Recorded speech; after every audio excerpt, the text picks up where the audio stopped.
एक बुजुर्ग हज के सफ़र पर गए। एक जगह से गुजर रहे थे। उनके हाथ में एक थैला था। उसमें कुछ पैसे थे। चोर उनके हाथ से थैला छीनकर भाग गया।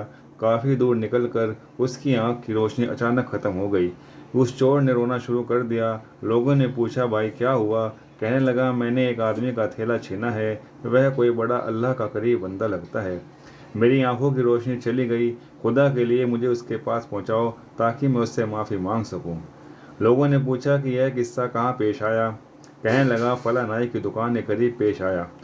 लोग उसको उस दुकान पर ले गए और नाई से पूछा कि इस तरह का आदमी यहाँ से गुजरा है, आप उसे जानते हो? उसने कहा, मुझे उसका घर तो पता नहीं, हाँ नमाजों के लिए वह आते जाते हैं।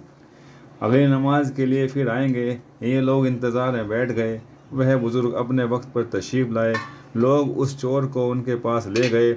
उस चोर ने जाकर उनके हाथ पकड़ लिए, पाँव पकड़ लिए कि मुझसे गलती हुई, गुनाह हुआ, नादिम हूँ, शर्मिंदा हूँ, मेरी आंखों की रोशनी छीन गई। आप अपने पैसे वापस ले लीजिए और मुझे माफ़ कर दीजिए ताकि अल्लाह ताला मेरी आंखें ठीक कर दे।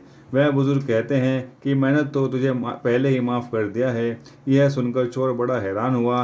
कहने लगा, हज़रत मैं तो आपका थैला छीन कर भागा और आप कहते हैं कि माफ़ी मांगने से पहले ही माफ़ फरमा दिया। वह फरमाने लगे कि मेरे दिल में कोई बात आ गई थी। फरमाने लगे, मैंने एक हदीस पढ़ी, इसमें नबी अकरम सल्लल्लाहु अलैहि वसल्लम ने फरमाया कि क़यामत के दिन जब मेरी उम्मत का हिसाब पेश किया जाएगा तो मैं उस वक्त उस मीज़ान के करीब रहूँगा जब तक मेरी आखिरी उम्मती का फ़ैसला नहीं हो जाता। मेरे दिल में यह बात आई कि अगर मैंने इस चोर को माफ़ नहीं किया तो क़यामत के दिन यह मुकदमा पेश होगा और जितनी देर मेरे मुकदमे का फ़ैसला होने में लगेगी, अल्लाह के नबी अलैहिस्सलाम को उतनी ही देर जन्नत से बाहर रहना पड़ेगा। इसलिए मैंने माफ़ कर दिया कि ना तो मुकदमा पेश होगा, ना ही मेरे महबूब को जन्नत में जाने में देर लगेगी। वह जन्नत में जल्दी चले जाएंगे।